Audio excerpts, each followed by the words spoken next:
got to teach the world to sing. Sing with me. Welcome back, my friends, to the show that never ends. We're so glad you could attend. Come inside, come inside.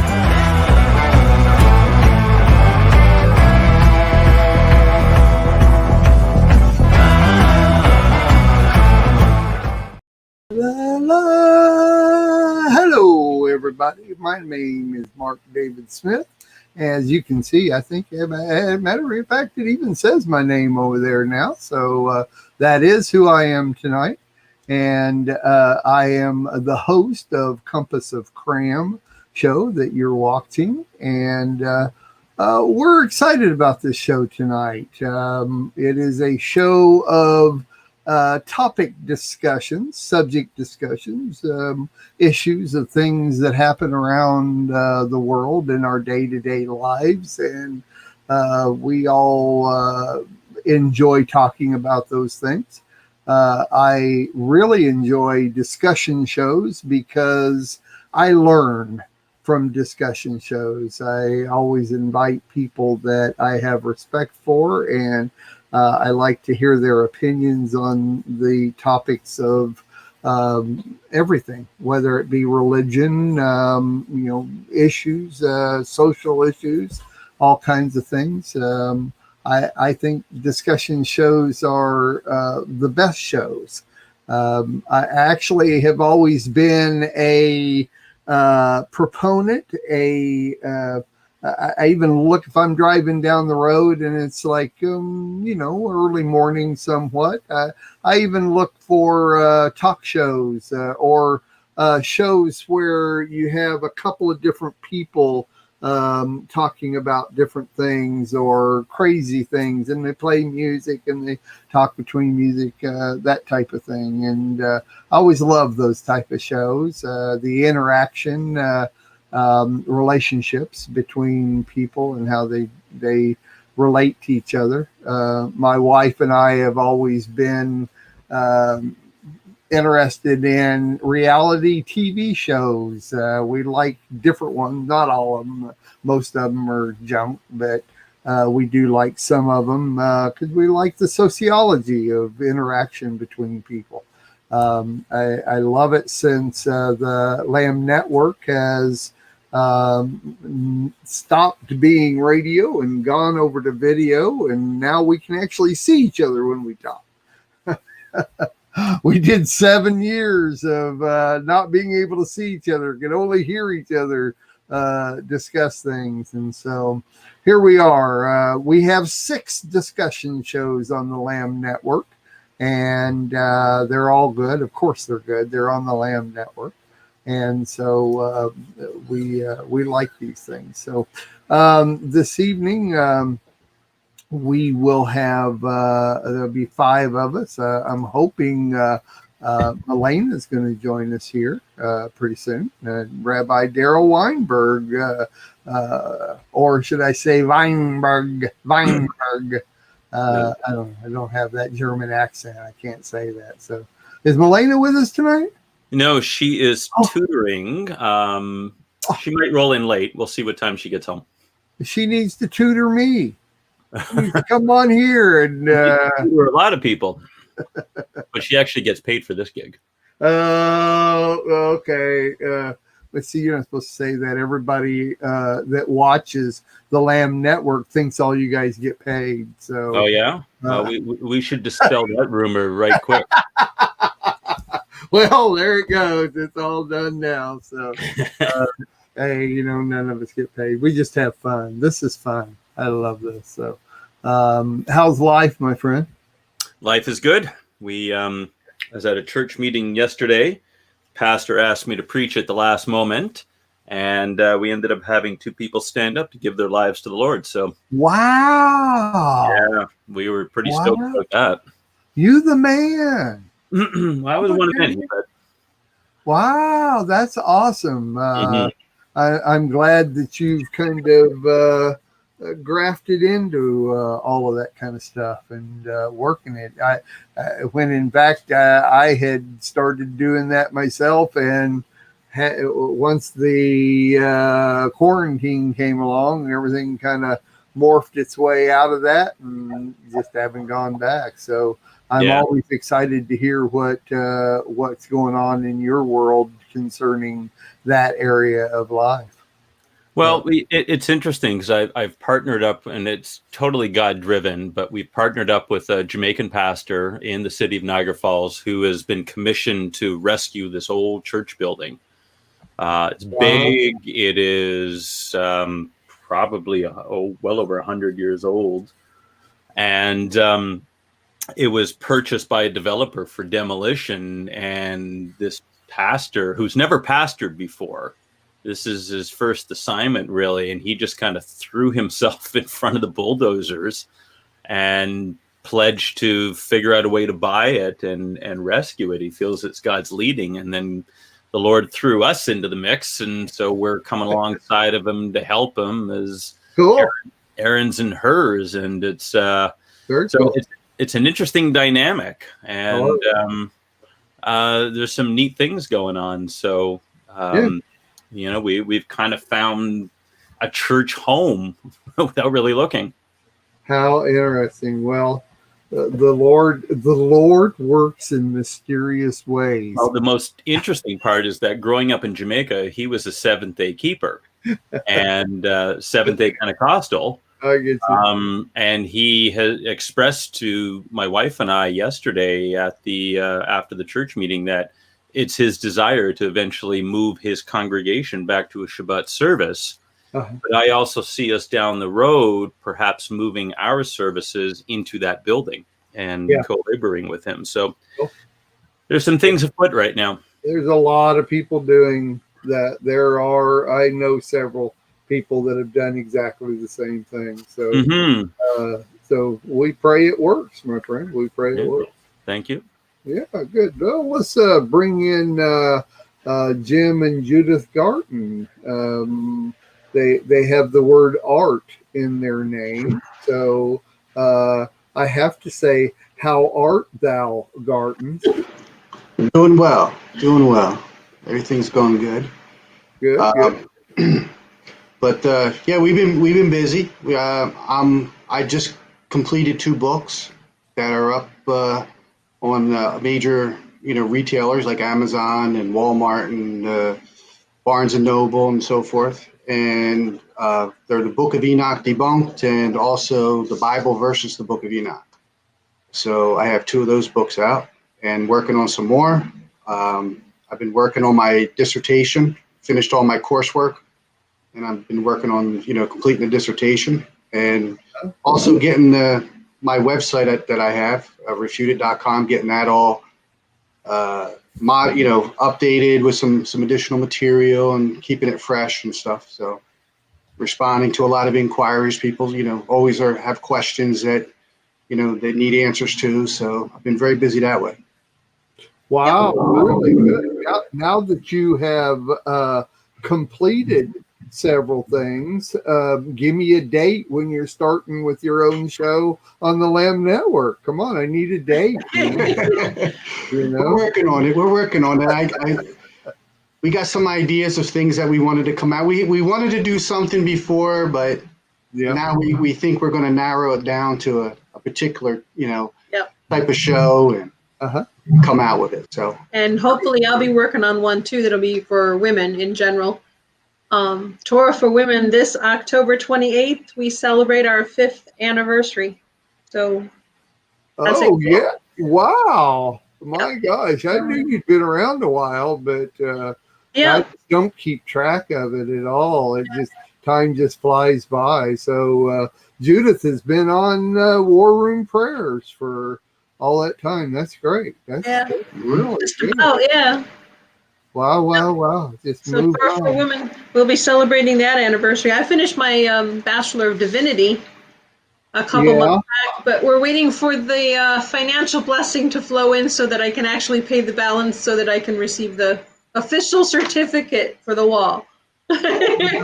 Wow. You guys, I know you guys have been busy because I've been bugging you for a long time to do more and do more, and we don't have the time. But hey, this is the second time you've been on this show, so I see that if you're doing that, then you got a little bit more time because you weren't able to do it. How to finagle things a little. Yeah.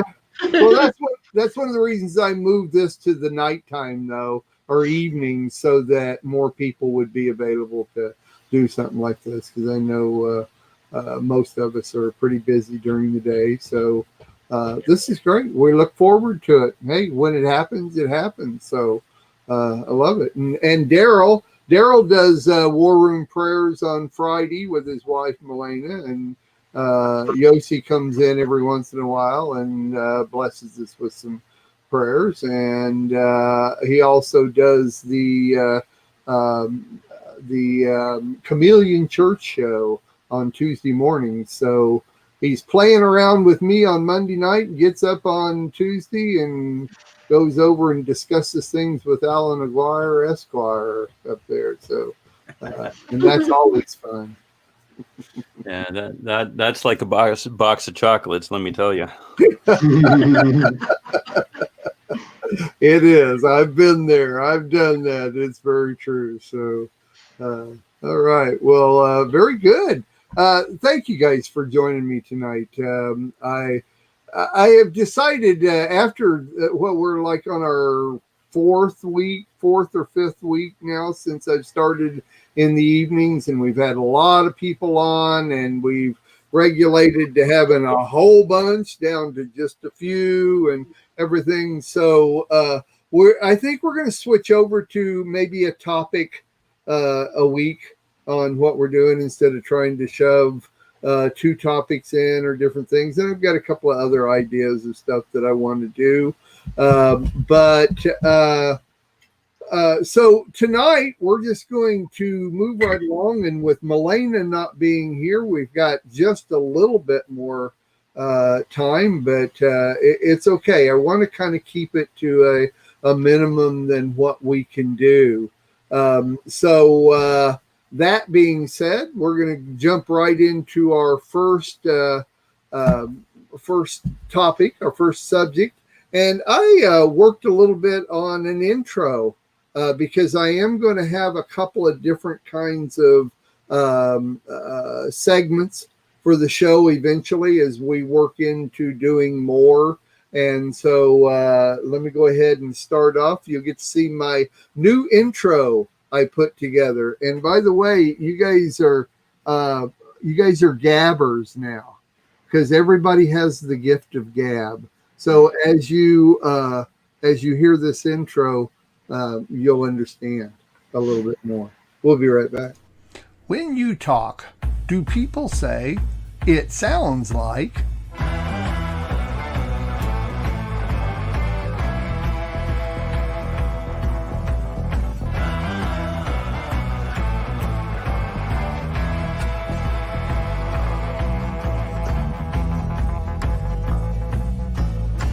Well, not on the Compass of kraM show.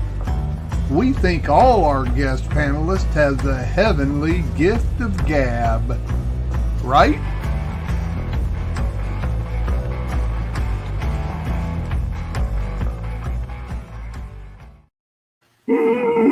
So there you go. Working on some intros. I love intros for our different segments and shows and that type of stuff. So I always like to have fun with it. And if you didn't recognize the guy at the end, that's Cape Face. He's one of my favorite people. I enjoy his comedic abilities. So the first subject, or maybe the oldest subject to get to tonight, is plausible deniability. And this is something that I have thought about many times over the past few years with our nation, the people behind the nation, and even the people that I deal with on even a daily basis with the network, the LAM network, and people in general, people in ministry, people that are professionals, people that are just day-to-day people that you meet on the street, and having to deal with understanding or trusting what people say, who they are, and the integrity behind the accountability of each individual person, I believe is getting to the point where we almost question so many different things, whether it be in the media or even personal relationships that we have with people around us. So I'll give you a little thing, a little spiel here on what I've searched out. Plausible deniability may be better said as the art of plausible deniability, the ability of people, typically senior officials in a formal or informal chain of command, to deny knowledge or responsibility for any damnable actions committed by others in an organization hierarchy because of a lack of absence or evidence that can confirm their participation, even if they were personally involved in or at least willfully ignorant of the actions. Now, the Urban Dictionary, I like what they say. Plausible deniability is when it is acceptable for a party to lie about what they did because the truth would hurt too much and cause many problems. Plausible deniability is a larger version of a white lie. I think that's very well said. The term plausible deniability was introduced into the English language in 1975 when the Church Committee, and that's Frank Church, who was the head of this United States committee, Senate committee, investigated intelligence agencies. It described the situation where the president was not informed of actions, such as to assassinate Fidel Castro, but in the view of the Church Committee was clearly in favor of the action. By not being informed, the president could state that he had no knowledge of the actions. He had a plausible denial. Plausible deniability has been honed since in government and private enterprise, and it's honored too, into an art form. Some do it even at home with the kids, at work, and sometimes, sadly, with ourselves. The problem for me is that plausible deniability is a phrase that equates to the lack of accountability. Other examples are someone who actively avoids gaining certain knowledge of facts because it benefits that person not to know. A lawyer, for instance, may suspect that facts exist that would hurt his case, but decide not to investigate the issue because if he has actual knowledge, the rules of ethics might require him to reveal the facts to the opposing side. One of the things about the Council on Foreign Relations that is a public rule of theirs, the U.S. government may at times require a certain deniability. Private activities can provide that deniability. The example list goes on and on. My question is, isn't there an entity working within the hierarchy of the spiritual world? And doesn't this entity mix truth with lies? If I'm talking about Hasatan, he is one of the biggest to mix truth with lies, give you a little bit of truth, give you a little bit of lies, and if you're not following the spirit of the Lord, probably wouldn't be able to recognize one from the other. And doesn't this entity usually get the victim to blame themselves? So as we see things that we don't know of a mixture, whether it's a lie or a truth, a lot of times we get involved in it or someone gets involved with it and they eventually just blame themselves. There has come just in this past week, about a week and a half ago, the Lamb Network received 1,000 subscribers. We reached that 1,000 subscriber mark. We've been on YouTube for a couple of years now, a year and a half to 2 years. And something that I have noticed on other YouTube channels is their massive amounts of subscribers and their massive amounts of views on an individual video that they've got out there, and all of a sudden they've got within the tens of thousands, within days they've got tens of thousands of views. And I even am familiar with a ministry, a Messianic ministry that will remain nameless, that was not very old. I know the person that's the head of this ministry, and they were only on YouTube for a few months and already had tens of thousands of subscribers. And I immediately was shaking my head going, this cannot be. There is no possible way. I know this person. I know they're not that huge. And so I went to search it out.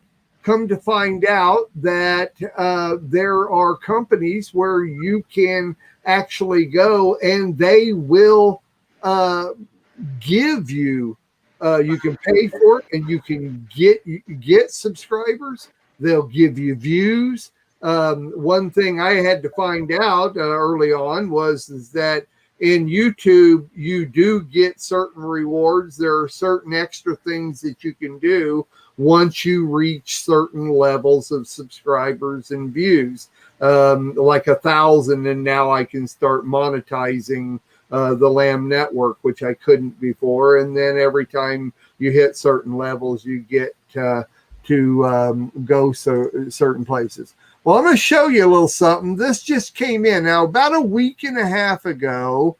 The Lamb Network hit 1,000 views, and I'm going to show you a little something. So within a few days after this, I now get, let's see, where am I at here? I know it's not that one. It's got to be, I'm in the wrong one. Hold on just a second. Sorry about this. I should have put this over to here. I'm sorry. I should have put it on this screen because I can't do it with our view. But I'm going to show you what I got here. And won't take me but a second. Looking there and there. Okay. So let me put this on screen and you'll be able to see this. This is amazing to me. And why is that doing that? Hello? Let me stop that away. I think I put it on. No? I don't know why it's doing that.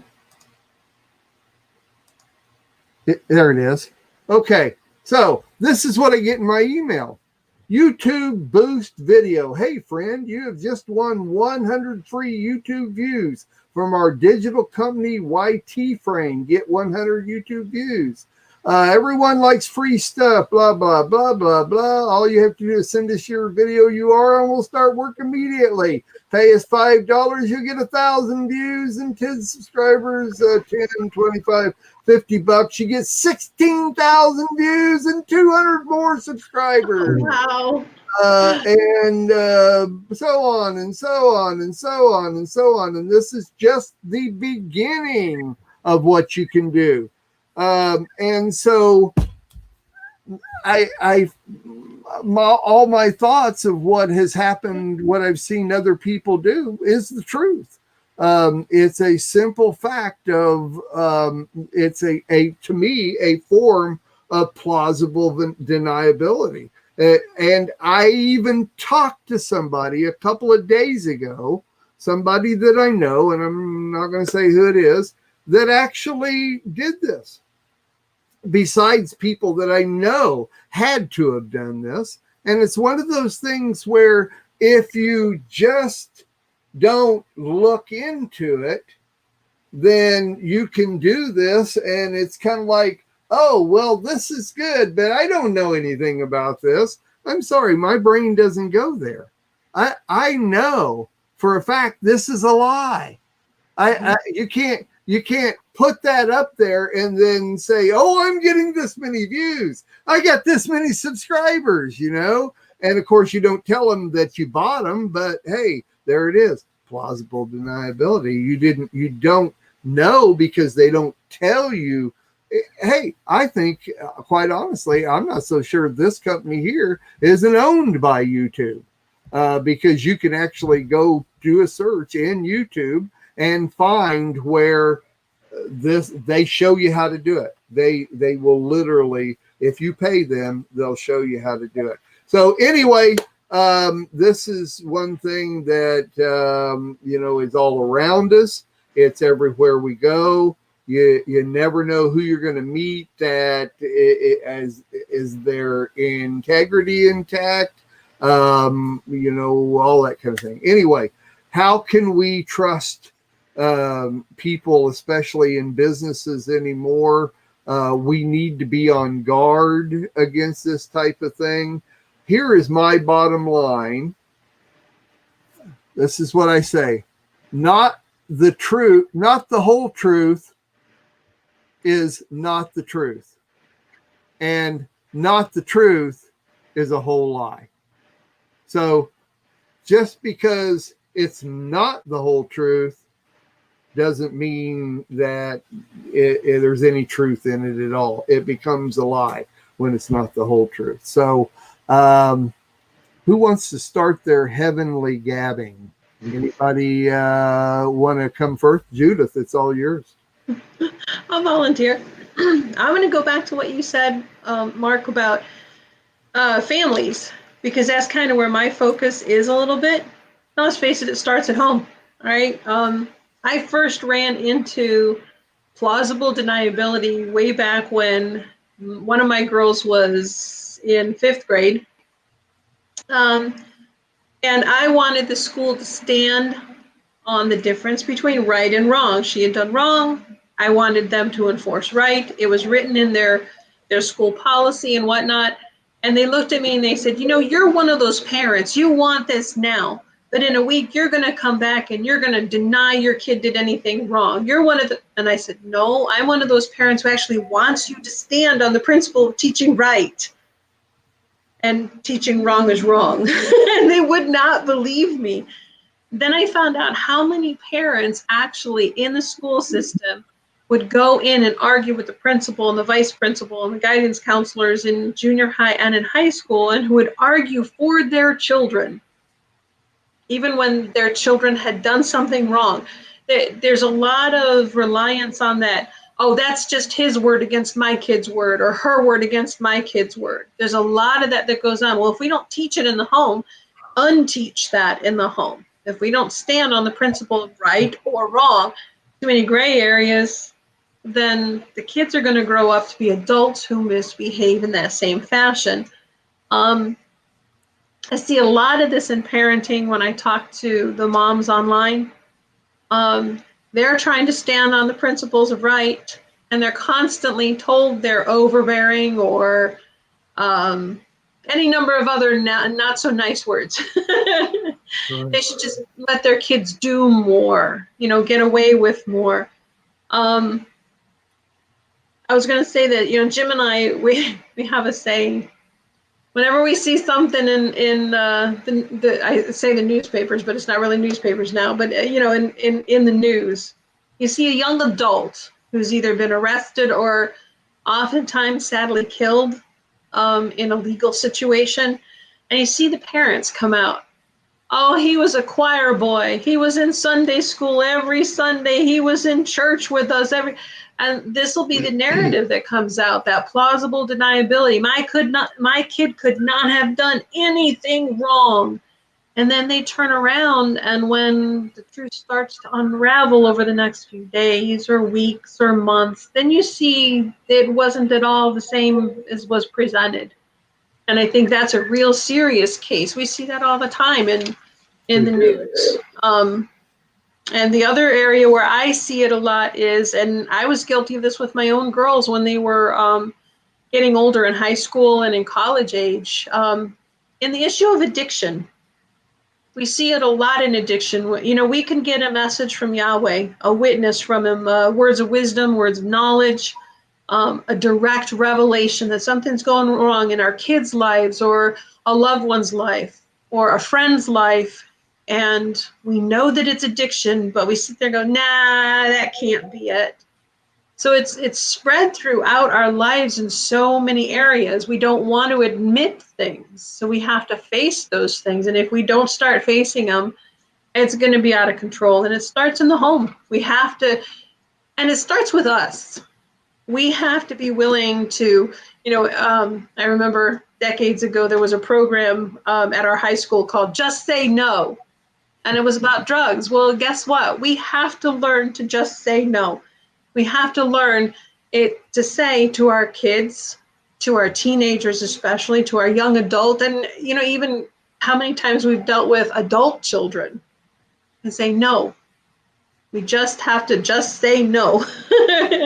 There's right and there's wrong, and we need to start. If we don't start addressing that in the home, things are not people's mistakes anymore, or like Nancy, we just had that hair gate where she got busted in the salon getting her hair done in San Francisco when all the other salons were shut down, and she's walking around without a mask on, and then she said it was a setup, and and denying everything, and that she did any wrong, so that's what we're seeing today. A lot of we're passing the buck.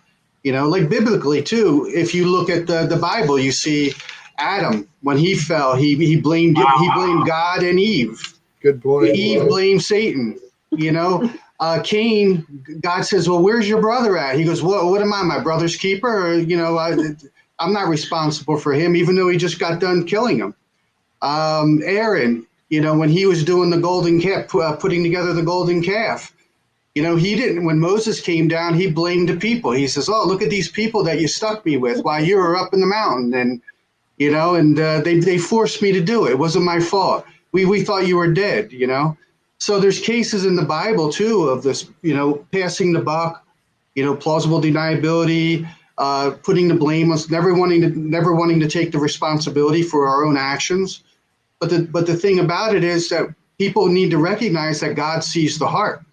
And God knows exactly what's going on, what the situation is, so you could try and you could put the facade up and you could try to cover things up. But, one day you'll give account for everything you do, so we have it in the Bible. If we're seeing it, I mean, it's been with us forever in human nature, wickedness, that's the way it rolls, but, we're going to see more of it too. There's a lot. It's getting very, very political lately. So as we come up to the elections, and things are getting exposed, and Trump, maybe he's going to do even more of revealing the deep state and the swamp, and I think we're going to start seeing more things. And even after the election, I think things are going to start happening. We'll start seeing some heads roll and stuff like that too. And there's going to be a lot of plausible deniability at that time too. So, yeah, we have to be able to recognize it. Very true. I hear things like this, and it almost makes me feel stupid if I don't know what's going on, and it's kind of like, shouldn't we be, it's accountability is really what it is. I mean, to just not want to know something so I don't have to be accountable for it, to me, goes against everything within me. I wouldn't be able to go the next 5 minutes without just laboring over it. That's like the thing about the YouTube views and the when I see a brother in the Lord that has a ministry and he's been on YouTube for about 4 months and he already has 13,000 subscribers. Right. No red flags to you? I mean, if you say there are no red flags to me, if you say, wow, boy, he knows how to market it out. Yeah, he does. He knows where to go to buy the stinking subscribers. But it's like, no, you have more of an accountability just because you're in the ministry. You know, I mean, we have to be able to trust people like that. And then if you do something like that and you get caught, like with me, I caught you, I think, I don't know, I can't prove it. That's the plausible deniability, is I can't prove it. But yet now I really, because I'm profiling the guy now, Daryl, we've talked about profiling last week. I can't trust that guy now, because I just don't believe that that's possible to do. But don't you? I could go to him, but I don't want to get into a situation where he has to, lie to me, and I don't know what to do with that. But it just bothers me so much when it's somebody I know, and I know you know better, and if you would just use your integrity, your accountability, and search that out, before you get yourself into that, then your integrity stands out more. Daryl, I'm rambling now, brother. Stop me, help me. I think the Allman Brothers sang something about that. That's me, rambling man. So it's the Nixonian excuse, I guess. It is. Yeah. It's where it started. If it wasn't for him, I know nothing. Not my fault. Even put it in quotes. I am not. I know. I think your definition of plausible deniability needs one addendum, and that's motive. Because we can say that, well, I don't teach the whole truth. So, in an extreme form, I teach the Bible. Well, I don't have the whole truth of the Bible. So therefore, if I'm teaching it, it's not a lie just because I'm not giving the whole truth. Or I was listening to a video last night and the guy said, we were talking about Laodicea and we were talking about hot and cold water. And he says, and do you know why Jesus said cold? And I thought, oh no, here it comes. And he says, because God would rather you make a decision. You're either in, you're out. It's like, no. You've totally misinterpreted that. But I wouldn't say that is, malicious in intent. It's just that he's ignorant of what the true interpretation of that is. Where plausible deniability really comes in is, I remember years ago in our congregation in Toronto, there was one guy, he sat at the front row, and he says, the reason why I don't read the Bible is because I don't want to be held accountable. And there you go. That's it in a nutshell. And that's exactly it. And unfortunately, we're in the space where Paul warned Timothy. He says, in the latter days, love will grow cold and men will become lovers of selves. And then you've got all of the characteristics of that. And, I believe in there, one of the bit is liars. Well, we call it the sin of omission or the sin of commission. And plausible deniability is the sin of omission. It is. And so, for someone in ministry to do that, what are you going to say? I hate to break the news to you, but having been involved in the start of 2 ministries, I have operated at the higher echelons of, you want to talk about a snake pit? Watch the politics that goes on at the ministry lead level. It is the most astounding and reprehensible thing that you could possibly imagine. The skullduggery, the the machinations, the intrigue that goes on it's mind-blowing. It is absolutely mind-blowing. And, we have an expression in Jewish ministry that says Jews are just like everybody else, except more so.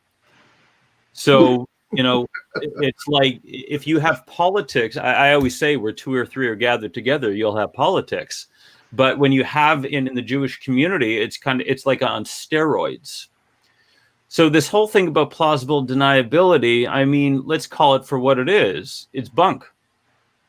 And it either is or it isn't. So, but the problem is that the courts have bought into this because it facilitates the whole game that's been going on and the corruption of the judicial system. And one of the things that I've been hearing in prophetic circles is that after Trump wins the next election, this whole thing is going to get blown up real good. And we might get back to some semblance of integrity and right is right and wrong is wrong if people like Nancy Pelosi finally get thrown in jail and who knows what else is going to happen. But it has become, because the politicians have done this, because the entertainers have done this, because the role models in society have adopted this, the kids are doing it too. And you get it going on in the congregations as well. It's like, it's so hard to trust people because you don't know if people are telling the truth or not. And, the Holy Spirit will give you insight. He'll give you an inkling. He'll drop a little piece of information like, he did with you and you went and found out and all this kind of stuff. But it's really insidious. And for believers to participate in something like that, you really got to give your head a shake, because I think it was Abe Lincoln who said, you can fool some of the people all the time and all the people some of the time, but you can't fool all the people all the time. And the corollary to that, I always say, and you can't fool God any of the time. That's right. Yeah. As a matter of fact, Numbers 32:23 says, your sin will find you out. And always. In the Sermon on the Mount, he says, anything hidden will be revealed. And that's what the season is about. It's about revealing what has been done. Do pay attention to the man behind the curtain. Right. Yeah, that's right. Don't you think this could be like willful ignorance too? I mean, just making yourself a mushroom and not wanting to know anything or, look into anything too? That would fall in that category too? I totally agree. Agree with it. Yeah, except with the mushroom, they insist that you throw crap on them. So I saw Daryl smiling with that smile when you said that. So I knew. Sarcastic comment lining up. Please wait. I knew it. Something I was thinking about. It passed through my thoughts earlier, and I hadn't really put it together until you were just talking about, something you experienced there. Most people know that last year, in July in 2019, I started going to a local church of about 650, 750 people. And I started going because, first of all, I really enjoyed the praise and worship, and I need that because I don't have that in my life, and I like that on fire praise and worship right there, so I can be a part of it. And I made myself available to get to know the pastor of this church, and we had lunch a couple of times, and we met in his office a couple of times. We talked. He was very congenial and heard what I had to say. Had actually known other Messianics about 10 years ago, had sit down with them, knew him personally. He learned about, our lifestyle, what we knew with the Torah. He was familiar with it. Even some of the things that he taught, scraped the surface of it. to some extent, and I made myself available. I bought him the books, the real down to earth, the right ones, and the simple ones, and this type of thing. Even though the man is very, very learned, and I like him. I mean, I liked him from the very beginning, and I liked what he taught, and even though it was still that Christian edge, it was on that side of the line. And of course, it stopped when the quarantine stopped and they shut the church down. And since they brought it back up, it's one of those things where they went from 750 people to 250 people were all that was allowed into the church. And I literally told him, I got a hold of him and told him, I says, there's no way I can come to church and be there, one of the 250 people, and know that the 251st person is turned away at the door because I'm in there. I can't do that. I won't do that. But since then, in the passing of this time, I've also come to the realization that, I gave my side of it. He knows who I am. He knows what we believe. It is now his responsibility to come to me if he wants to know the truth and wants to extend the understanding of the true way to be, which to us is Torah, which is the Messianic lifestyle and everything. To me, I feel that if he doesn't learn anything more about this lifestyle, then he doesn't have to be accountable for it. See, it's the same thing as what we're saying right now. He's received enough to know that, yeah, this is probably right. I mean, even when I first started learning about Torah and the Messianic lifestyle and everything, my real good friends, my brothers in the Lord, I took it to them, and a couple of them even cried at a couple of things that I told them and what I was learning and that type of thing, but they just couldn't make that step. They told me they knew, yes, this should be the way that we learn. This should be the things that we learn, but I just can't do it. I'm a Christian.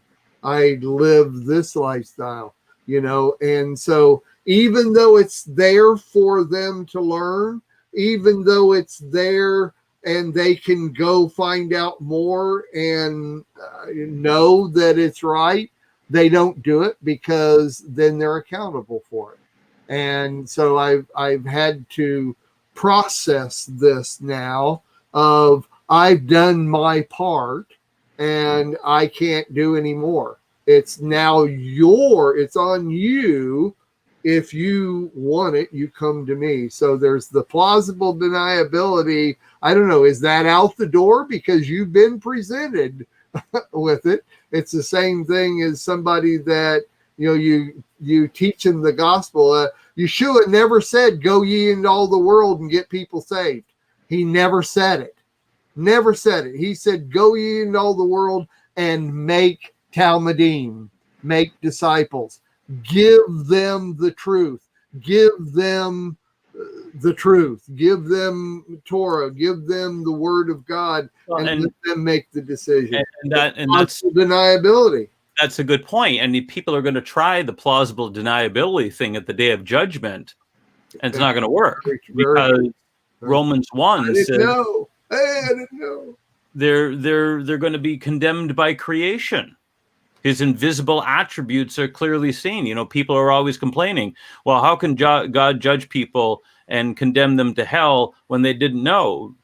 Romans 1 says they all knew. They all had a chance. Everybody has enough evidence to go. So once you have sufficient evidence to go find out whether this thing is true, and that was what led me to salvation to begin with. I believed in heaven. I believed in hell. I knew I didn't want to go to the latter place. And then the day that I heard on the radio that, if I didn't believe in Jesus, I was going to go to hell. I said, that's the most stupid thing that I've ever heard of. Some guy hanging on a stick of wood 2,000 years ago absolves me of my sin issue. Better check it out just to make sure. Very true. Here I am. There you go. There you go. The plausible deniability does not work in the spiritual realm, and it shouldn't work in the physical realm. It shouldn't, but it's gonna. I don't know. Maybe because we're aware of it, we will be more aware of it. We'll recognize it even more. I pray that the Spirit of God reveal all that is hidden, and help us to recognize that which somebody is trying to deceive us in one way or another. Like I said before, there is one in the hierarchy of the spiritual realm that does a mixture of truth and lies. And I'm sure there's a lot of people too will take things and whitewash, and make excuses for their actions, like the person that you were talking about with the YouTube, buying the subscribers. I'm sure they got some type of whitewash reason why they would do it. You know what I mean? Well, I get an extra benefit. I could reach more people. I got, more access or whatever. And they rationalize it away. And instead of just accepting that it's wrong, they start to make excuses why it's the right thing to do. And that's what a lot of people do with a lot of things. They just rationalize it all away. Sure. Could you live with yourself if you bought 20,000 views, knowing that that's going to send you to that next level where you get rewards from YouTube? Could you do it? Could you pay for subscribers knowing that that is a lie, and that people out there are seeing that thinking, wow, a lot of people must really like what they have to say, so I need to listen to what they have to say. They've got 20,000 subscribers. I'm thrilled with my 1,000 because I know we legitimately got our 1,000 viewers. And plus, it's telling you, I mean, it's a metric. It tells you how well you're doing and what you need to do to improve yourself. You'll never find out. Very well said, brother. Very well said. Very true. And if you're the type of person that would do that, then what's it say for the other things that you do in your life? Right. And you don't know where you stand with people. You don't know that's your gauge of response and reaction to your message. And you want that feedback. I wouldn't want to get a false sense of, achievement. I want to know the real thing. I want to know if people like me or they don't like me, Kind of like the difference between my paying $25 for my bachelor's degree.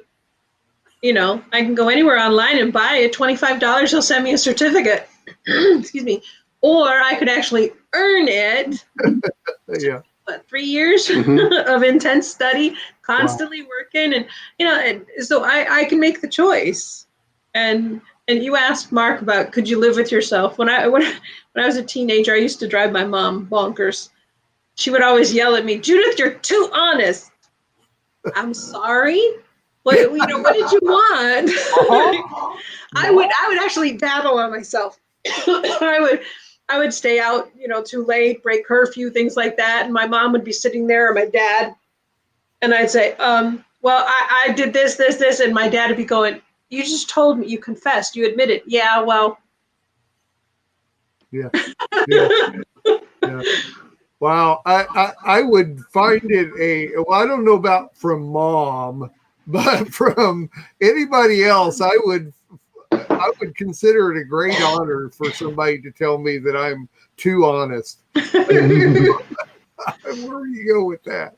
That's great. That's good. Daryl, what else, brother?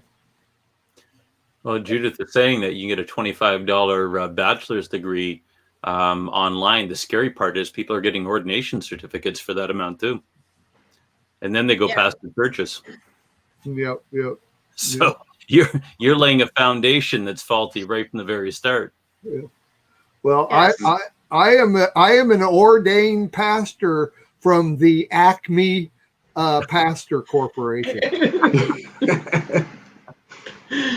How do you do? I'm the Acme. You got that from Wile E. Coyote too. All that. Cracker Jacks box. Take it out of your Cracker Jacks. That's right. That's what it is. All right. Well, I'm going to call it a night, everybody. I'm sure all of us have had a long day, and this has been really good. Once again, I learn from these things. I just so appreciate you guys and your opinions on everything, and I have such respect for each one of you and what you have to say. I wish Milena was here. I'm always interested in what she brings to the table on this, and I'm so glad, Jim and Judith, that you guys are now having a little bit more time and you can enter into these discussions too. So I thank you for that. And Jim, give us the titles of your books again and where we can get them. I want to buy your books, man. It's the Book of Enoch Debunked, and also the Bible versus the Book of Enoch. And you can get those on Amazon. A lot of the major retailers. I have a store where it has a link to all the different retailers. You can buy like Kobo, and you can get the ebook version. So you can go to refuted.com and go to the store, and you can see, all the different retailers that you could purchase it through. You send me the links and let me put them on a webpage in the Lamb Network website. Okay. I appreciate it. You got some pictures of the books, and that we can show that and everything. Please let me know so I can promote them for you on the website. I appreciate that. Yeah, not a problem at all, brother. I appreciate it. All right. Well, very good. Thank you all for a wonderful, wonderful show as usual. And, things are changing here. So we'll progress with the show and see how things go. But Daryl, tell Milena we missed her tonight. And Jim and Judith, thanks a million for joining us. Thanks for having us. Yeah. Hopefully we'll see you soon. I'll send you an email with the topics coming up. Daryl, have a good show tomorrow morning. Always do. Always do. You always do. All right, guys. God bless.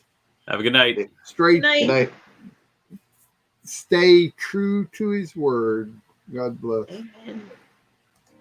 We are richly blessed to bring you what we believe is the fullest, most diverse, yet up-to-date progressive teachings, discussion, and prayer programming you can find anywhere on this planet.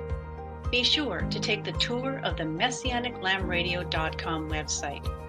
I'm Susan Hoogie, thanking you for joining us on the Messianic Lamb Video Network.